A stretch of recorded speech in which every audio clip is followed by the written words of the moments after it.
Dear President, my dear friend, Etienne d'Avignon, ladies and gentlemen, first of all, let me say to you how pleased I am to be here, following an invitation of my dear friend, Viscount Etienne d'Avignon.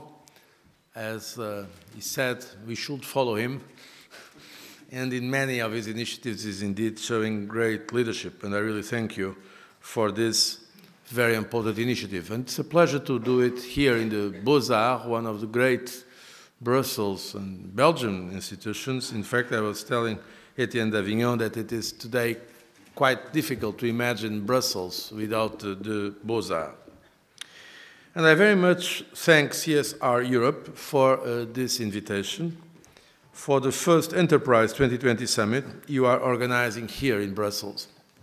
Since its creation in 1995, responding to the appeal of then Commission President Jacques Delors, CSR Europe has been extremely active in promoting the values of corporate social responsibility. And since we share the commitment to the priorities of smart, sustainable, and inclusive growth, I think it is therefore an obvious partner for the European Commission as we implement the Europe 2020 agenda for growth and jobs. Europe 2020 is intended to build a stronger European Union based on an economy with the competitiveness, the skills, and the flexibility to thrive in a rapidly changing world, but also an economy founded on a social inclusion and what we usually call the European social model, the social market economy. This is a task for all of us, European Commission, and the European institutions, member states, businesses, social partners, and this is why the Commission fully supports the Enterprise 2020 initiative. I thank you for your reference to my meeting with you 2 years ago when I could, on behalf of the European Commission, express my support to your initiative. Corporate social responsibility is indeed an inseparable part of rebuilding a globally competitive European economy on the basis of innovation, trust, and European values. And social innovation is a powerful force to modernize our economy, to tap into new sectors and markets, to stimulate entrepreneurship, and to meet the challenges we face in maintaining our inclusive and cohesive social model. Of course, I know that this social model is under pressure. Some people say that the European social model is dead. I do not agree. I think it is obvious that in face of more, sometimes extremely challenging competition, we have to modernize it. Certainly we do, and we have to make it. But it will be a mistake for a European perspective, also thinking in terms of social stability and the best conditions for development of business in Europe. It will be a real serious mistake to put in question the basic principles of our social market economy in Europe. I think it can be an asset, and it certainly is if we make the necessary reforms for more competitiveness in our European Union. We live indeed in an age of global interdependence, where information technology means that we know far more and much more quickly about what happens at the other end of the world, about how others live, and about how the decisions we take may impact on the lives of others, be it in the European Union or beyond. In such an age, corporate social responsibility is increasingly important. It is a mechanism for ensuring that our values are well defended here in Europe and more broadly shared in other parts of the world. It has both an internal European dimension as well as a broader global dimension, and although it can generate costs, for a company, the potential benefits are also considerable. These considerations were at the heart of the communication which the European Commission adopted in October 2011, setting out our corporate social responsibility strategy until 2014.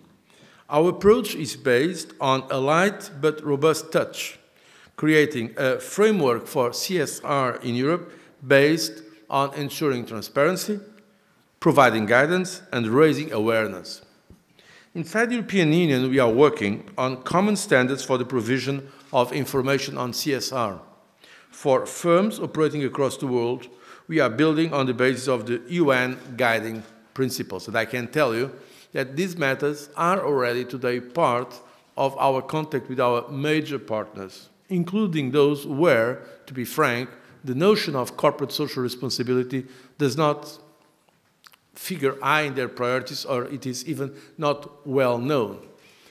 Even at summit level, when with the President of the European Council, I meet some of the global partners we have, we address some issues that are directly or indirectly linked to corporate social responsibility, because we believe this is also important for the definition of a level playing field globally. It's not always easy to have this kind of debate, to be very open to you, but I think it is necessary, and I think it is in the interest not only of Europe, but also in the interest of some of our partners and in the interest of a better, open economy in the world. The reality is that these measures that we are developing will increase transparency. Firms will face comparable obligations, and consumers will be able to make a fair judgment about a company's performance. We also need to increase awareness. For example, how consumers perceive CSR can be a vital factor in driving business behavior. To help firms make better decisions, the European Commission will publish early next year, the results of a survey of citizen perceptions of impacts of business on society. In another effort to raise awareness, I'm happy to announce that we are working in partnership with CSR in Europe on a new European CSR award scheme. So I really believe that enlightened business leaders have already understood the advantages also that they can have from an intelligent strategy of CSR. We know that today clients, consumers are more and more sophisticated, they are more discriminating in their choices and in their behavior, and so they should be able to reward the companies that show a real commitment to the principles and to the practices of CSR. Beyond CSR, the European Commission supports the creation of a favorable environment for social business in Europe and for what we usually call the social economy at large. The European Commission presented last year the Social Business Initiative as one of the 12 actions to untap the potential of the single market, what we call Single Market Act 1. This is aimed at supporting social enterprises, notably by improving access to finance and proposing a revision of public procurement and state aid rules to take better into account the social dimension.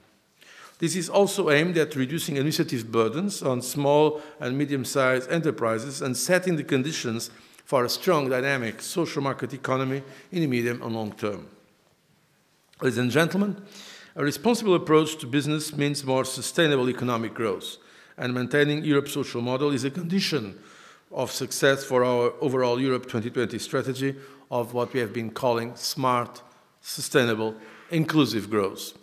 The Commission is using all the instruments at disposal to fight social exclusion, from targeting cohesion funds to combat youth unemployment and support job creation in SMEs, to support for employment services and skills training. And we have also been fighting hard to maintain our support to food banks across Europe. As you know, some of these instruments, most of these instruments are at national level. We in the Commission and the European level, we have not so many of these instruments because, according to the principle of subsidiarity, these policies are mainly a national responsibility. But indeed, I'm making the case with the heads of state and government recently, it was last week precisely, when we discussed the multi-annual financial framework, the budget for the next 7 years for the European Union, about the need for the European level to have more instruments. Because I believe it is a condition for the success of some of the reform programs we have now in Europe. It's a very important condition, the social aspects of the implementation of the program. There are limits in terms of social and political acceptability to some of the efforts that are going on in Europe. And this is a very important matter. Sometimes we look to the economic policy, forgetting the political economy. We look to the economic policy, forgetting another element also of the sound, rational economic decision, that is to try to get the acceptable political and social conditions for the implementation of any program. And in fact, we know that today in Europe, at least in some of our member states, there are serious problems in terms of acceptability of the programs that the countries are developing in terms of reform, in terms of competitiveness, and also that sometimes the European level takes the blame, even when it was not, of course, the fault of European decision-making. We have some problems that were the result of other decisions taken by others, but where we sometimes lack the necessary instruments at a European level, including these instruments of cohesion and solidarity. So not only from a justice point of view, that is of course important, but also for a reason of economic efficiency and a good, sound economic policy making, it is important that we look at what instruments we have, both at national or subnational and European level, to create the social conditions of acceptability of some of the very demanding reforms that we are going through in Europe, not only in terms of fiscal consolidation, but other reforms that in some cases touch very sensitive areas of the organization of our member states. It is indeed not easy, this task. In the current negotiations of the budget, the Commission is seeking to support spending that will help us achieve our objective of sustainable, inclusive growth and job creation. For instance, investment on more research and innovation with a program that we have called Horizon 2020. Financing pan-European networks of transport, energy, and also digital networks with the Connecting Europe facility. Supporting cohesion and instruments such as the Globalization Adjustment Fund and the Fund for European Aid to the Most Deprived. These two funds being essential for the balance, the social balance of the package that we are developing. As you are aware, no decision was taken at the last European Council on this MFF, the Multi-Financial Framework, and we'll return to the issue in the new year. What is clear is that the final budget will be less